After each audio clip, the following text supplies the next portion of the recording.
All right, let's jump right in. Today, we're doing a deep dive into something pretty significant happening over at YouTube. Yeah, a big one. It's about their updated monetization policy, big changes coming July 15th, 2025.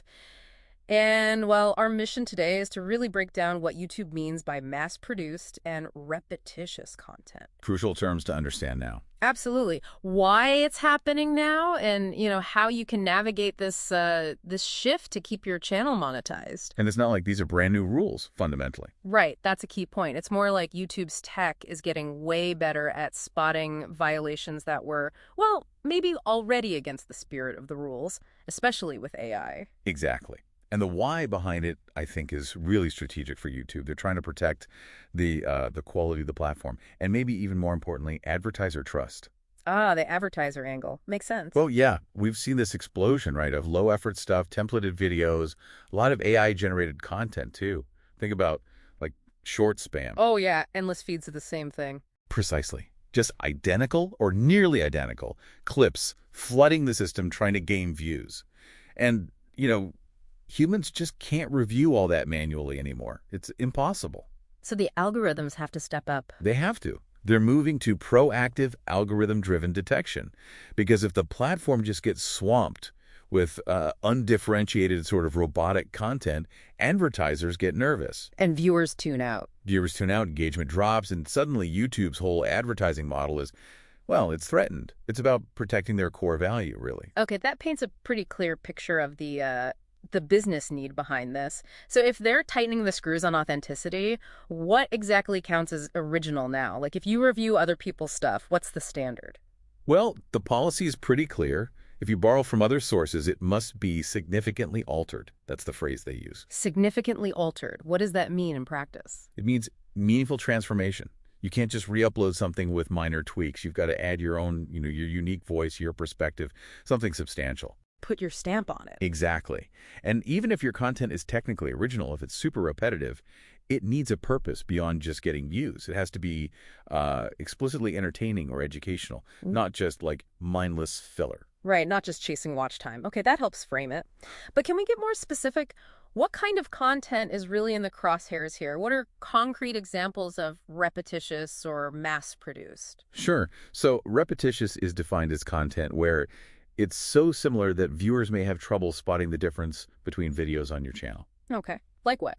The policy gives examples like just reading other materials out loud without much else, or songs where you've only changed the pitch or speed, or, those image slideshows or scrolling text videos with hardly any narration or point. Gotcha. Seen plenty of those. And mass-produced, is that different? It overlaps a lot. It refers to low-effort content, basically. And it specifically hints, I think, at tighter controls on videos using, say, AI-generated voices or just reusing clips from other creators with really minimal editing.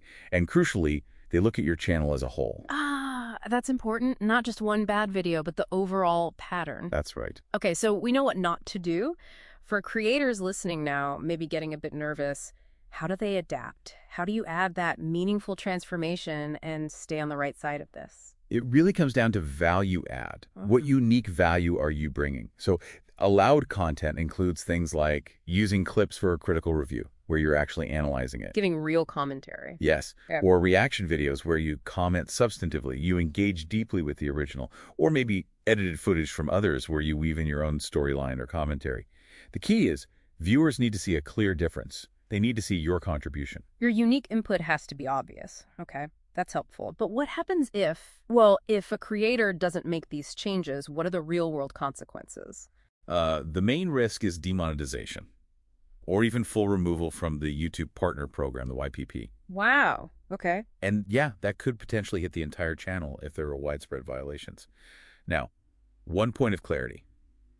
This specific update doesn't introduce, like, a brand new type of penalty, like a repetitious content strike or something. Ah, okay. No new strike system for this. Correct.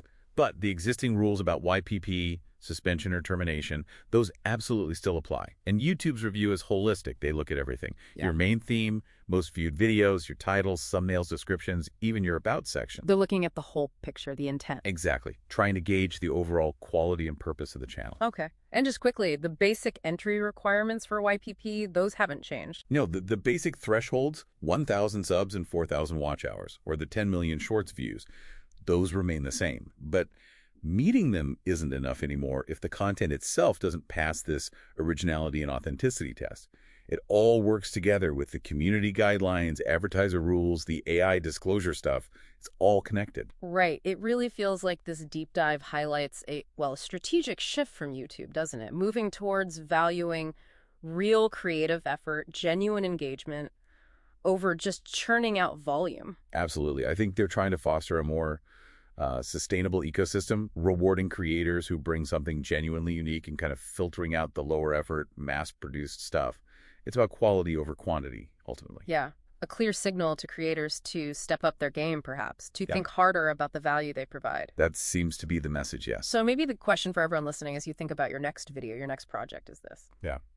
What unique, valuable, and genuinely engaging experience can you provide to your audience that an algorithm can't easily replicate?